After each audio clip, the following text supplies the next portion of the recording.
Ce matin, au camp militaire de Nandaï à Bouraï, c'est séance de tir au HK 416 pour la quarantaine de stagiaires militaires de la marine. Là vous équipez, vous mettez les vestes, les lunettes. Ils ont entre 16 et 20 ans et ont tous choisi d'intégrer la préparation militaire de la marine durant 5 semaines. Depuis le 2 janvier, ils ont pu vivre au rythme d'un militaire avec des cours de théorie, mais aussi beaucoup de pratique. De quoi susciter, pourquoi pas, une vocation. Ma grande sœur et mon grand frère ont fait partie de ce stage bien avant. Et du coup, j'ai su par des amis que c'était toujours d'actualité, donc la préparation maritime, la préparation militaire de la marine. Et du coup, ça m'a donné envie de rejoindre cette préparation pour découvrir de nouvelles choses, de nouveaux environnements et aussi comment ça se passe à peu près à la marine, les différents métiers qu'on peut découvrir au sein de cette armée. Et pourquoi pas intégrer la marine nationale et faire mes classes en France. Alors moi en fait j'avais pour ambition de devenir médecin militaire. Donc voilà, je suis à l'université, je suis en licence accès santé SVT. Et donc voilà, en fait c'était pour me faire une formation militaire en fait. On voit vraiment plein de choses, tout ce qui est la discipline, l'organisation des troupes, les grades, ça c'est le niveau basique, mais le permis côtier en fait. On a la chance de tirer, là on a quand même tiré de chargeurs, on est vraiment des privilégiés quoi. Attention aux armes, on se tire pas une bastos dans le pied. Allez, on regarde un petit coup d'œil à gauche et à droite et on avance tout doucement. Cette préparation militaire de la marine, qui existe depuis 30 ans maintenant, se veut être un lien solide entre l'armée, la nation et la jeunesse. Donc je pense qu'on peut effectivement être fier de notre jeunesse calédonienne qui a choisi de passer 5 semaines au sein d'une entité militaire pour se former, découvrir un monde militaire qu'ils ne connaissent pas et puis ébaucher un projet professionnel.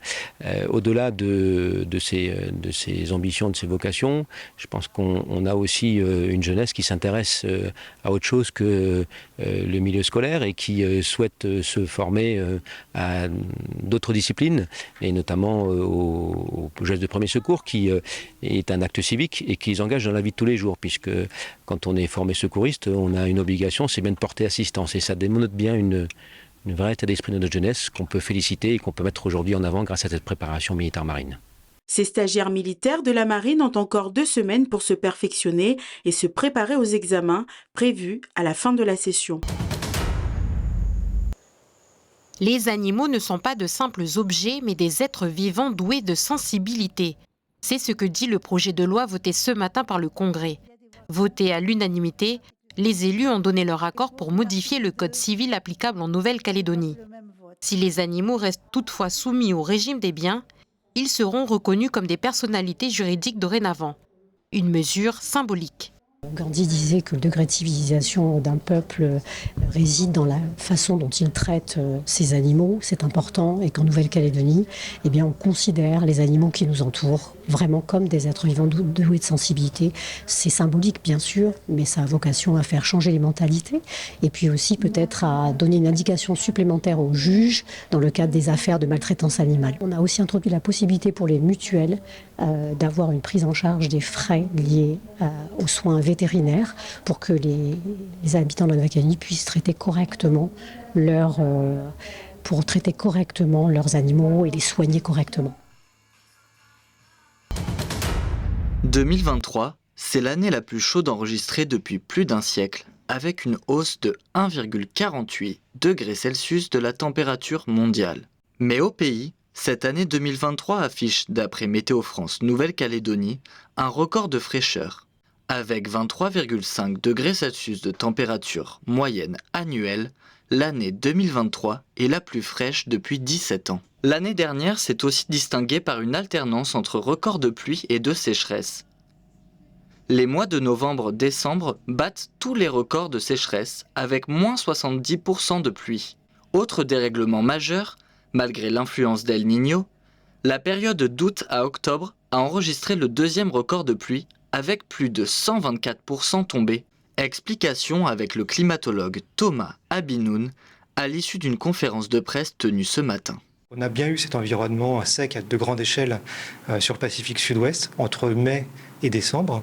Mais pourtant, à cause de ces anomalies de température océanique élevées qui ont persisté jusqu'en milieu d'année, on a eu des mois de août, septembre, octobre avec des excédents de pluie très, très marqués, remarquables et même records.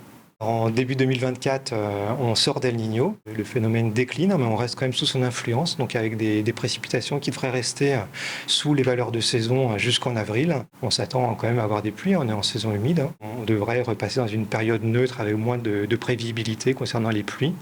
Par contre, concernant les températures, du fait de la sortie d'El Niño, eh bien là, on s'attend avec une très grande confiance à avoir des températures plus élevées que la normale. Et ça, jusqu'en milieu d'année au moins, on s'attend à avoir des températures plus élevées que ce qu'on a habituellement.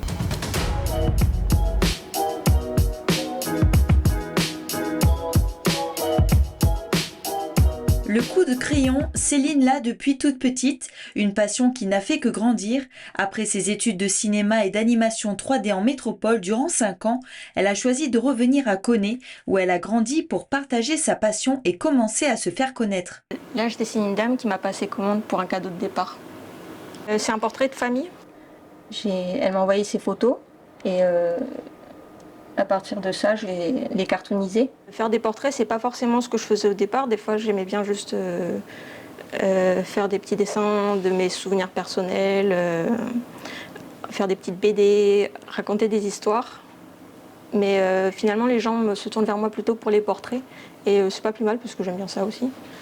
Et ce que j'aime dans dessiner les gens, c'est essayer de les imaginer dans un univers de dessin animé. Faire ressortir ce qui fait d'eux ce qu'ils sont, les traits de leur visage, leurs particularités physiques, mettre l'accent dessus et en fait les sublimer.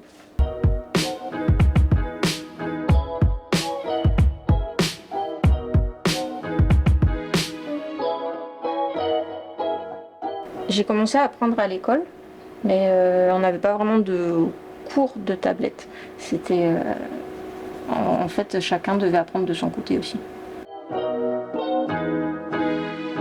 Au départ, j'avais une tablette plus simple, celle où je dessinais en fait sur ma tablette et puis je devais coordonner mes yeux et ma main. Le dessin s'affichait sur l'écran d'ordinateur. Mais c'est beaucoup plus simple maintenant de dessiner directement sur le support. Ça te change la vie? Ouais, ça me change la vie.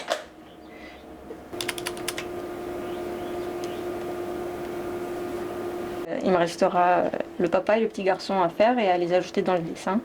Céline, qui se définit comme une gribouilleuse professionnelle, a déjà dessiné plus d'une trentaine de portraits, des commandes tout aussi différentes les unes des autres. Pour l'instant, elle préfère se consacrer au dessin avant de se lancer dans des aventures d'animation.